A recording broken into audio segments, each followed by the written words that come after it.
तो दोस्तों VPN router की कॉन्फ़िगरेशन की बारी आई है। थोड़ी सी डिटेल जानकारी मैं भेज दे तो आपको दे देता हूँ। यहाँ पे लोकेशन, ये वीपीएन रूटर हमने लगाया है। इसके अंदर क्या किया हमने, एक तो ये तीनों एलईडी यहाँ पे सिस्टम की एलईडी जल रही है, यूएसबी की भी जल रही है, पावर की भी जल रही है।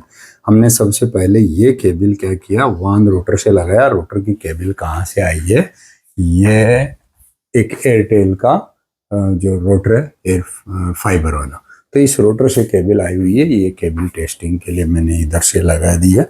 अब इसके बाद दूसरी वाली वन पोर्ट कहाँ से लाया है, ये वन पोर्ट केबल है, तो ये वन पोर्ट इधर से आई है।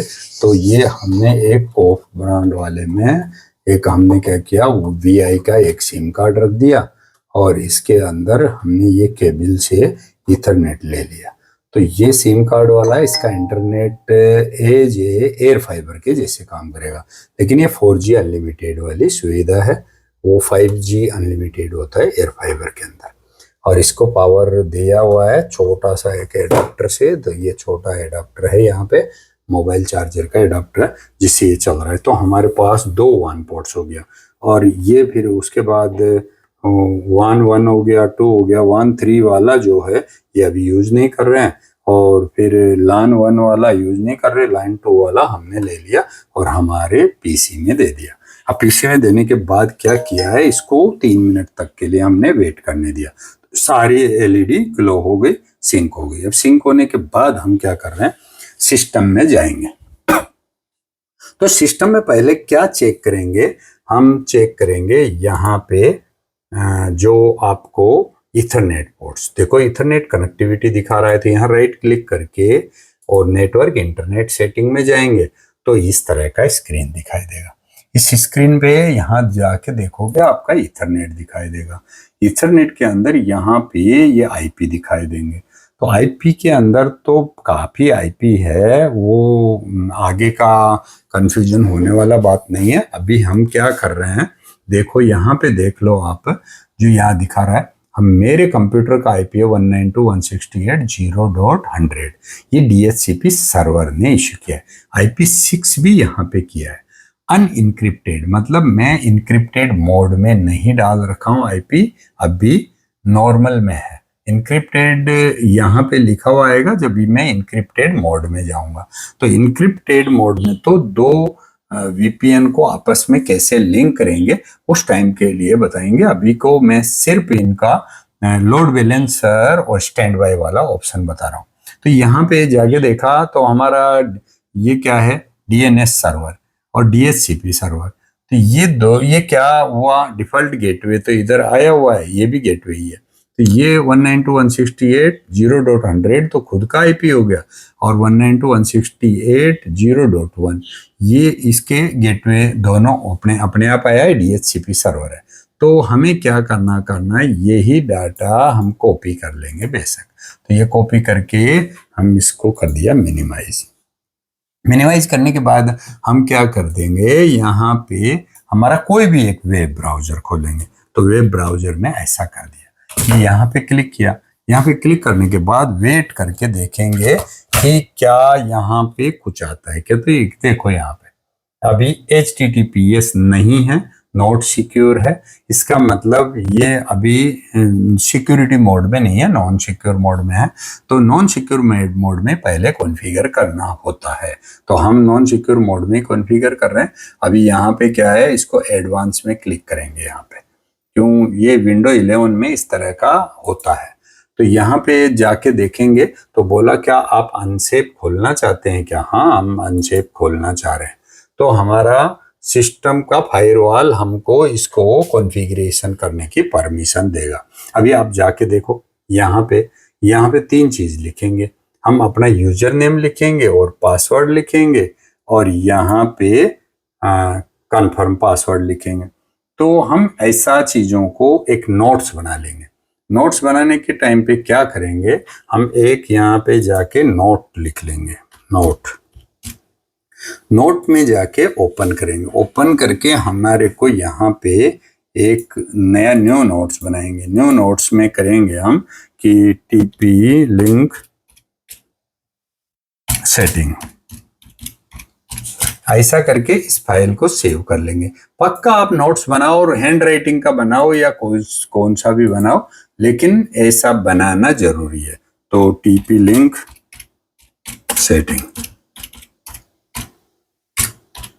तो इतना तक हमने कर लिया। अब टीपी लिंक सेटिंग में अब हमारा ये नोट्स तो ये यहाँ पे सेव करेंगे इसको, तो यहाँ करके ये मैंने यहाँ पे सेव बटन दबा दिया, तो हमारा नोट्स तैयार हो गया। नोट्स कितना तारीख को बनाया ये देखने के लिए अभी तक किसी ने नहीं बताया होगा। सिर्फ कीबोर्ड के अंदर क्या करेंगे हम, यहाँ पे देखो F5 बटन दबाएंगे, F5, तो यहाँ पे देखो डेट और टाइम आ जाता है। अब ये डेट और टाइम आ गया। डेट और टाइम आने के बाद हम यहाँ पे ऐसे नाम डालेंगे, यूजर नेम और पासवर्ड और कंफर्म पासवर्ड। तो अलाउ डाटा कलेक्शन, तो इसका मतलब इसमें सेव होना चाहिए हम जो कोई काम कर रहे हैं, तो हम सेव करना चाह रहे हैं। तो अभी मैं यहाँ पे अब इसका यूजर नेम क्या दे रहा हूं, यूजर नेम। तो हम यूजर नेम डाल रहे हैं हमारा सुवालाल मीना प्राइवेट लिमिटेड को, यहाँ शॉर्ट कर देते हैं। तो SLM प्राइवेट लिमिटेड, SLMPL, इतना यूजर नेम दे दिया। और फिर क्या है, पासवर्ड क्या दे देते हैं, जैसे पासवर्ड।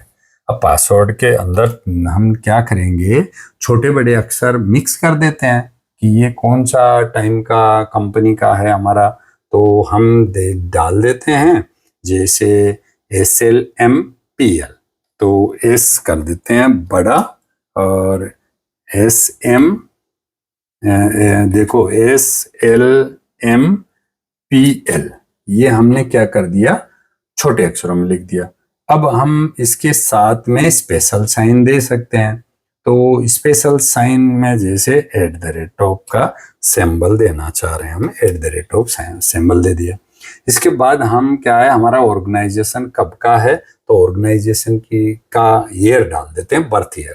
तो हमारा बर्थ ईयर मान लो 2020। तो हमारे यूजर आईडी पासवर्ड ऐसा हो गया। अब ये दोनों को 2 बार लिखे, पासवर्ड को 2 बार लिखना पड़ेगा। तो मैं यहाँ पे जा करके इसको देखो, ये यूजर नेम को ले लिया, ऐसे ये छोटे अक्षरों में है पूरे के पूरे, तो ये यूजर नेम मैंने यहाँ पे छोटे अक्षरों का पेस्ट कर दिया। अब आप देखो कि इससे पहले कोई एक्स्ट्रा स्पेस तो नहीं है, चलो नहीं है, करेक्ट है। अब हमारा नोट्स में से देखो ये पासवर्ड लिया हमने, पासवर्ड बिल्कुल आसान तरीके से बनाएंगे और कोई गेस नहीं करना चाहिए। मैं आपका ट्रेनिंग पर्पज से बना रहा हूँ, इसका मतलब ये नहीं है मेरा फाइनल पासवर्ड ये होगा, मेरा तो बहुत जटिल होता है, कम से कम 16 डिजिट से ऊपर, लेकिन आपको समझाने के लिए इजी डाल रहा हूँ मैं। तो यहाँ पे जाके मैं इसको यहाँ पे पासवर्ड दे दिया, फिर इसका कंफर्म पासवर्ड भी दे दिया। कंफर्म पासवर्ड देने के बाद यहाँ पे जा करके मैं आप कंफर्म दबा रहा हूँ, तो क्या देखोगे आप, सेव्ड, और यहाँ पे वेब पेज में आ गया और ये डिवाइस दोबारा लॉगिन करने के लिए तैयार हो गया। तो पासवर्ड तो मैंने कॉपी पेस्ट कर ही रखा था, तो मैं यहाँ पेस्ट कर देता हूँ, और ये यहाँ पे यूजर नेम था जो दोबारा से मैं यूजर नेम ले करके डाल देता हूँ। तो ये यूजर नेम ले लिया मैंने और यहाँ पे मैं यूजर नेम भी डाल दिया। तो यहाँ करने के बाद हम लॉगिन करेंगे। तो लॉगिन दबाने के बाद सिस्टम फर्स्ट टाइम प्रोसेस कर रहा है, तो क्या क्या दिखेगा देखो, बहुत आसान तरीके का है। आपका यहाँ पे ER605 omega gigabit VPN gateway और ये क्विक सेटअप है जो बहुत ही आसान है, जो आपको सिखाने वाला हूँ। और इधर आएगा स्टेटस। अब इसी स्टेटस के अंदर देखोगे, देखो क्विक सेटअप है, network, USB, preference, transmission, firewall, behaviour control, VPN, authentication, service, system to log out. ज्यादा लंबा वीडियो होने से बचने के लिए मैं जो कंपलसरी है अभी वो सिखाऊंगा। यदि आप इस वीडियो के कमेंट्स में डालोगे कि कौन सा इनमें से डिटेल चाहिए वो भी बताऊंगा। तो मैंने यहाँ पे क्या है, लेट्स गेट स्टार्ट हमने दबाया।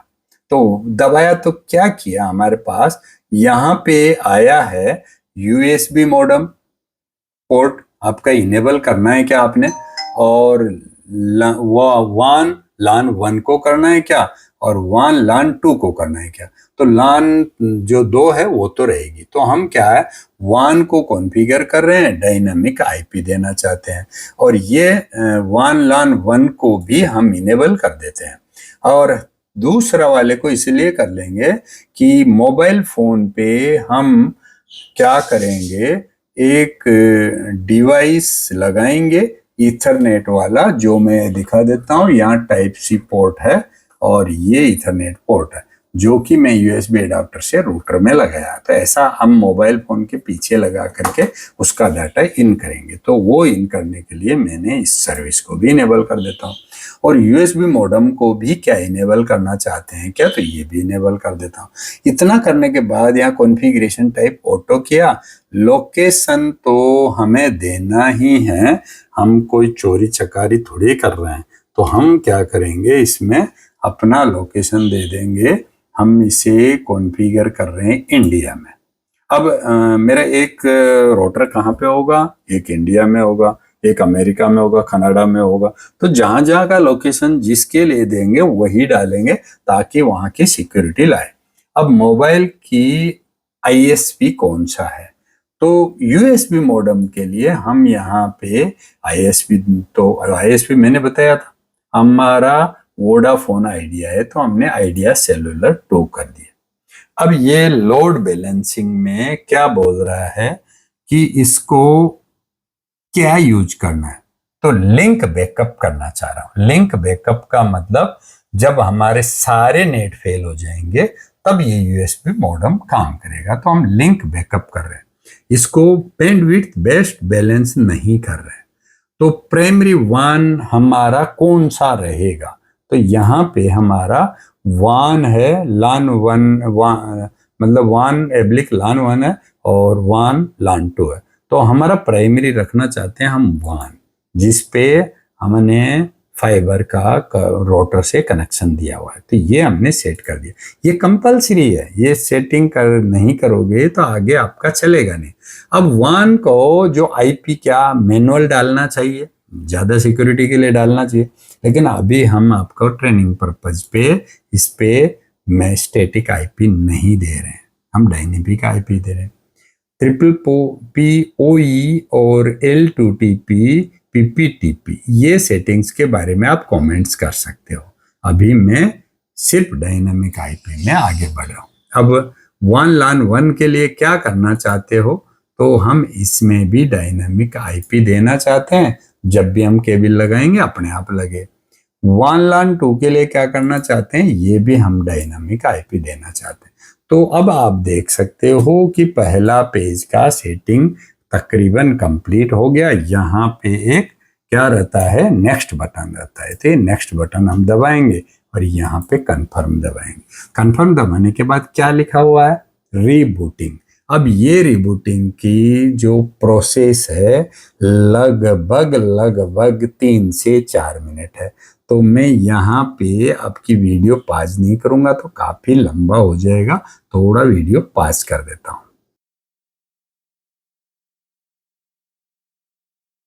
तो मैं वापस दिखा देता हूँ। ये मेरे मोबाइल फोन के अंदर हॉटस्पॉट ऑन किया था और इसमें वाईफाई हॉटस्पॉट ऑन नहीं किया, यूएसबी थेटरिंग ऑन नहीं किया, ब्लूटूथ थेटरिंग भी ऑन नहीं किया, ईथरनेट थेटरिंग ऑन किया। ये क्यों हुआ, हमने यहाँ पे गीगाबिट पोर्ट एक ईथरनेट एडाप्टर लगा रखा, फिर इससे एक यूटीपी केबल है, फिर यूटीपी केबल यहाँ से जाने के बाद अगेन वापस आपका ये ईथरनेट टाइप सी कन्वर्टर है और टाइप सी टू आपका टाइप ए कन्वर्टर लगा के वापस इसमें रूटर में लगा दिया। तो हम जब रहेंगे 5G अनलिमिटेड हमारे मोबाइल फोन में है, तो क्यों हम लो स्पीड डाटा यूज करें, क्यों हमारे पास जो 5G का जो स्पीड आ रहा है मोबाइल में 800-900 Mbps आ रहा है, और हमारे पास जो LAN का कनेक्शन ले रखा है हमने वो तो 40 Mbps है जो हमने फाइबर का लिया हुआ है। तो 40 Mbps के बदले हमने 1000 Mbps चलाना है। तो ये तरीका बहुत बढ़िया, बहुत जुगाड़ है।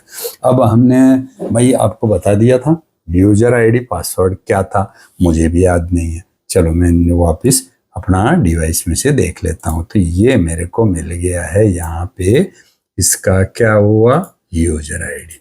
तो यूजर आईडी मैंने यहाँ पे ले लिया। अब मेरा पासवर्ड भी लेके देखता हूँ कि ये मेरा पासवर्ड भी क्या यहाँ पे काम कर रहा है क्या। तो ये मैंने यहाँ पे पासवर्ड भी ले लिया। पासवर्ड लेने के बाद मैं लॉगिन करता हूँ। तो डिवाइस पहले जैसे लॉगिन हुआ था वैसा लॉगिन हुआ है, लेकिन इस बार कुछ अलग ही आया है। देख लीजिए, यहाँ पे आया कि मेरा जो सिस्टम का मेमोरी यूज हो रहा है 24% और सीपीयू सिर्फ 1% से 5%। और मेरे पास जो 4 कोर का सीपीयू में कौन सी कोर कितनी कितनी इसमें इस्तेमाल हो रही, ये फिर कंप्यूटर का नहीं है और कंफ्यूजन नहीं होना, ये है हमारा वीपीएन रूटर का। चलो, अब वीपीएन रूटर के अंदर हमारे हार्डवेयर सिस्टम का स्टेटस दिखा रहा है। तो ये हार्डवेयर वर्जन क्या है आप यहाँ पे देख सकते हैं, ER605V2.20। यदि इसको हम अपडेट करेंगे तो क्या करेंगे, ये फर्मवेयर के अपडेट्स को लेटेस्ट वाला अपडेट करेंगे। अपडेट कैसे करेंगे, यदि आप कमेंट्स में लिखोगे अपडेट तो वो भी बताया जाएगा। अब सिस्टम टाइम क्या है, ये देखो यहाँ पे इंडिया के टाइम के मुताबिक अपने आप ले लिया 18 तारीख और 10 महीना 2025 3:02 यहाँ पे टाइम दिखा रहा है। अब नेक्स्ट में है रनिंग टाइम पे कितनी देर है, सिर्फ 10 मिनट हुआ है, तो कितने घंटे से चल रहा है वो भी दिखाएगा। अब WAN का IP4 के मुताबिक हमारा WAN और WAN LAN 1 और वो मतलब WAN LAN 2 इसके अंदर का नेट का क्या स्थिति है वो चीज दिखाई देगा, और USB मॉडेम क्या कनेक्टेड है क्या। तो अभी देखेंगे कि हमारा USB मॉडेम कनेक्टेड यहाँ नहीं दिखा रहा है। तो हमारा क्या है, ये 3G 4G रूटर के लिए है। तो मैं चाहता हूँ ये WAN LAN 2 के ऊपर मैं एक ईथरनेट मतलब ISP एक ऐड कर रहा हूँ। तो ऐड कर देता हूँ। क्या ऐड करूँगा, ये मेरा मोबाइल फोन हो गया, ये इसका इथरनेट कन्वर्टर हो गया, और इस इथरनेट कन्वर्टर की जो एक केबल है, इस केबल को मैं यहाँ से निकाल के सीधा क्या करूँगा, इस पोर्ट्स पे लगा देता हूँ। तो यहाँ पे मैं लगाने के बाद आपको दिखा देता हूँ, यहाँ पे इसकी लाइट जलेगी। तो लाइट तो तुरंत जली है, और यहाँ पे इमीडिएट नहीं आया है तो कितना जल्दी आएगा अभी देखते हैं। ये वाला WAN LAN 2, तो इसमें आने के लिए कितना सेकंड में ये कनेक्टिविटी करता है, तो हम क्या करेंगे, यहाँ पे क्लिक करेंगे और ये रिफ्रेश बटन दबाएंगे। तो रिफ्रेश बटन दबाने के बाद पता चल जाएगा कि वो कनेक्ट हुआ नहीं हुआ। तो भाई वेरी गुड, ये कनेक्ट हो गया है, ये नेट कनेक्ट हो गया, ये एक नेट कनेक्ट हो गया, नेट कनेक्ट हो गया। हमारे तीनों नेट है और तीनों के यहाँ पे डायनेमिक IP भी आए हुए हैं। तो ये दोनों के IP थोड़े से मिलते जुलते दिख रहे हैं और इसका अलग दिख रहा है, लेकिन दिख रहा है। तो इसका मतलब हमारा यहाँ पे लोड बैलेंसिंग मोड में अभी ऑन हुआ है। क्या स्पीड भी टेस्ट करके देख लें, तो मैं स्पीड टेस्ट करके देख लेता हूँ। तो कुछ ना कुछ आना चाहिए। VI इंडिया, तो ये इसकी हमारी स्पीड 20 से 30 आती है, तो वो उससे चलेगा। दूसरा, ये यहाँ पे देखोगे एयरटेल, तो एयरटेल वाले का हमारा 40 Mbps का स्पीड है, उसको लोड बैलेंस करके यूज करेगा। तो हमारा जो जैसे भी अभी का नेट आ रहा है, वो नेट की कंडीशन पे आपको मैं तीनों पोर्ट्स को अलग अलग निकाल के स्पीड चेक करके दिखाऊंगा कि मेरे 3 तरह के नेट है। ये देखो मेरा यहाँ पे आया 4.61 अपलोड स्पीड आ रहा है, डाउनलोड 30 Mbps आ रहा है। चलो, मेरा नेट की कनेक्टिविटी मिसिंग नहीं होना चाहिए। अब मैं क्या आप ही को बताता हूँ कि मैं कौन सा वाला कनेक्शन यहाँ पे हटा दूँ। तो हटाने के बाद इसके स्टेटस भी दिखाई देंगे। तो स्टेटस में यहाँ पे देखेंगे, तो यहाँ पे स्टेटस मिसिंग होगा। हम सबसे पहले मेन WAN पोर्ट को जो 40 Mbps फाइबर है उसको निकाल देते हैं। तो ये यहाँ पे रूटर का ये मेन पोर्ट है, तो इस पोर्ट को हमने यहाँ से अलग कर दिया है, बिल्कुल अलग कर दिया। अब यहाँ पे जो फर्स्ट वाली वन पोर्ट है ये मिसिंग दिखाना है। मिसिंग दिखाने के लिए क्या करेंगे, हम कीबोर्ड के अंदर F5 बटन दबा देते हैं। तो F5 बटन दबाने से क्या होता है, सिस्टम रिफ्रेश होता है। तो अभी देखो रिफ्रेश हो रहा है। रिफ्रेश होने के बाद स्क्रीन तो रिफ्रेश हो गया, लेकिन आपका अभी भी वन पोर्ट है जो आपका अपलिंक दिखा रहा था, लेकिन अभी कुछ ही देर में देखो डाउन हो गया। तो डाउन हो गया तो अभी हमारा जो फाइबर कनेक्शन है वो तो नहीं है, लेकिन हमारे पास क्या है, एक मॉडेम ये यहाँ पड़ा हुआ देख पा रहे हो, ये है, और एक ये है मोबाइल फोन। तो ये दोनों जुड़े हुए हैं।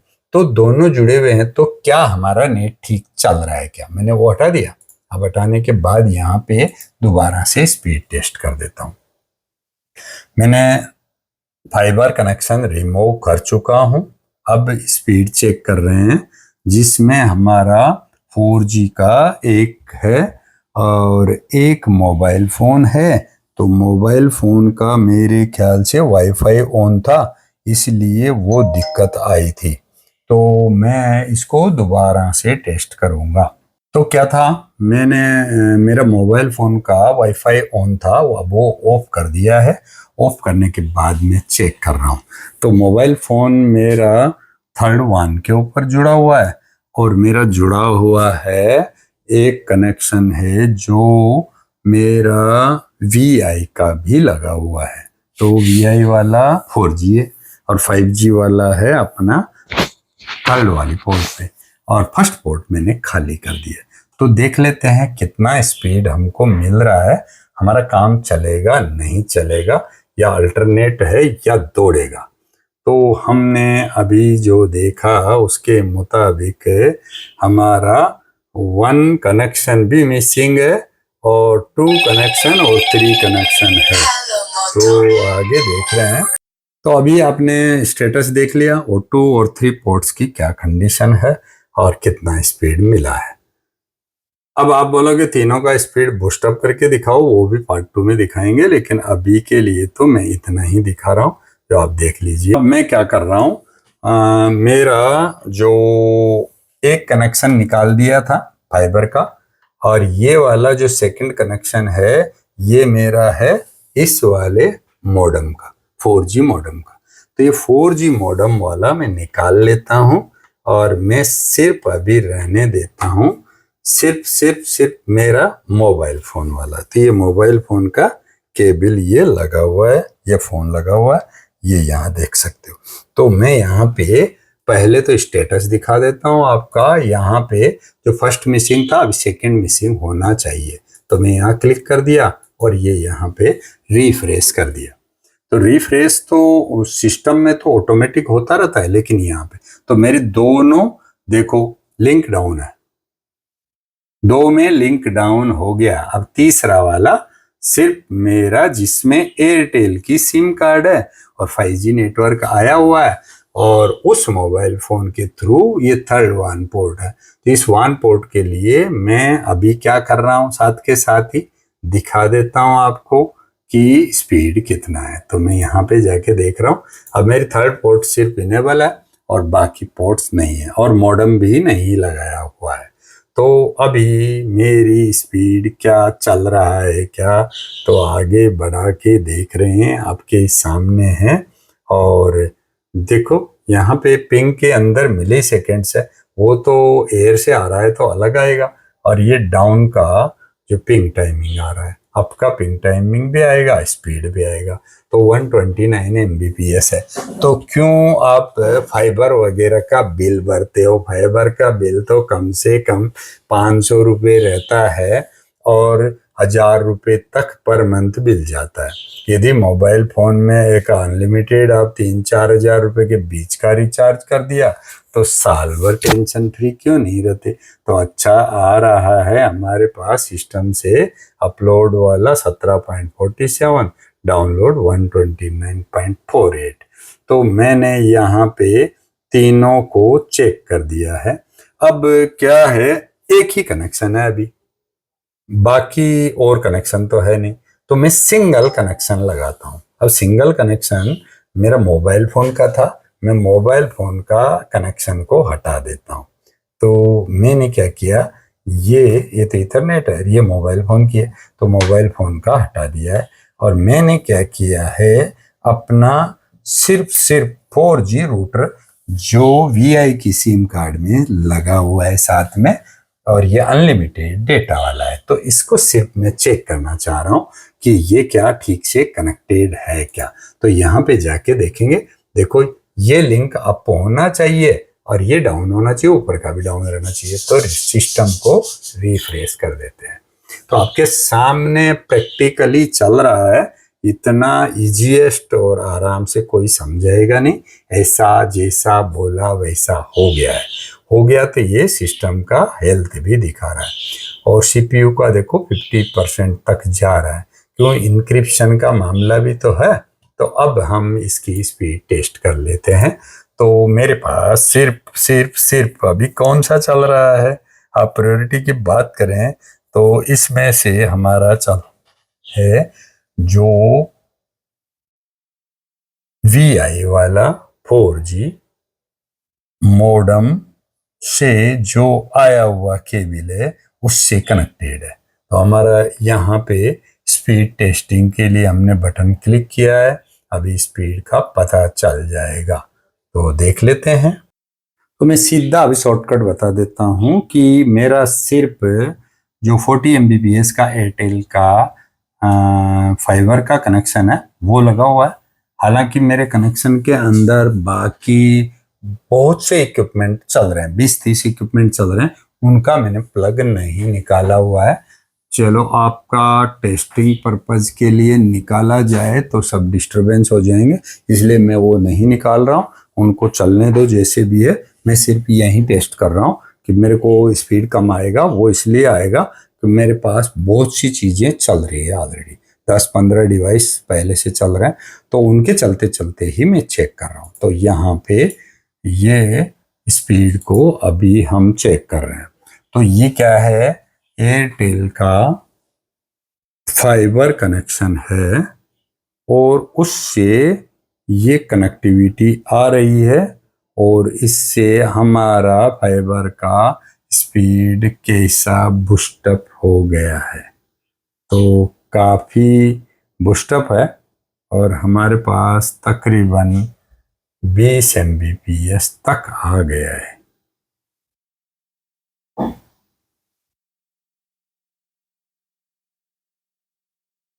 तो 27 Mbps और 124 Mbps, तो काफ़ी हद तक ठीक है।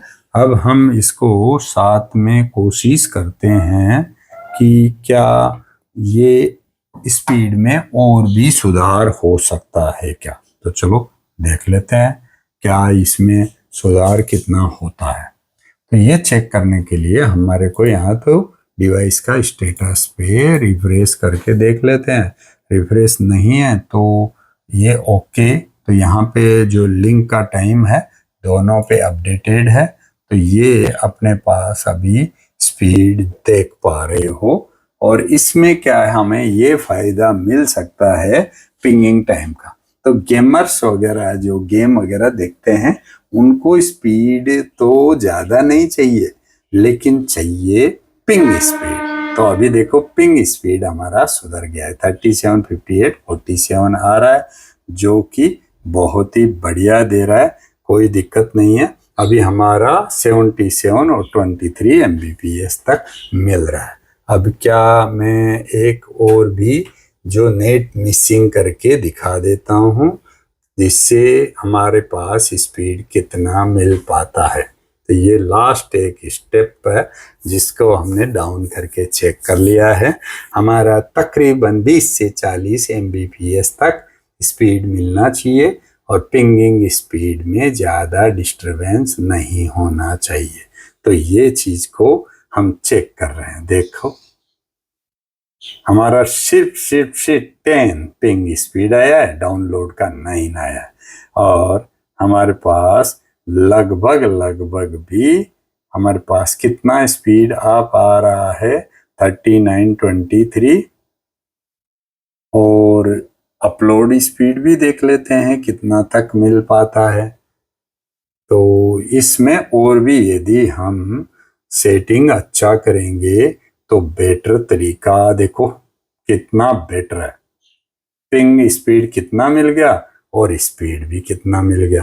तो इससे और अच्छा सुधार करके देखते हैं। तो ये हमारी लास्ट रिपोर्ट थी। अभी रिफ्रेश कर देते हैं फाइनल कि यदि हम 40 Mbps का कोई हमारे पास फाइबर कनेक्शन है और इसके अंदर लोड बैलेंस करके लगाते हैं तो हमें कितना speed, ping speed, download speed और अपलोड स्पीड मिलती है। तो ये तो प्रैक्टिकली देख सकते हैं और डिवाइस के फायदे तो एकदम समझ में आ जाएंगे कि ये फायदा करता है नहीं करता है या अपनी स्पीड वहीं लेके बैठता है। तो ये तो अच्छा से अच्छा काम करेगा और हमारा नेट कभी फेल नहीं होने वाला। तो बढ़िया से बढ़िया है। आपको यदि कॉन्फ़िगरेशन सेटिंग के मामले में अच्छा लगा हो तो आप अगला कमेंट्स कर दीजिए। लाइक करना है कीजिए, नहीं करना है मत कीजिए, लेकिन रिजल्ट तो देख लीजिए कि क्या स्पीड मिल रहा है। तो फिर मैं बताता हूँ, देखो सिर्फ ये लान लगा था और ये वान एक ही लगा था, उस कंडीशन का स्टेटस। वीडियो काफ़ी लंबी हो रही है, मैं स्टॉप कर देता हूँ।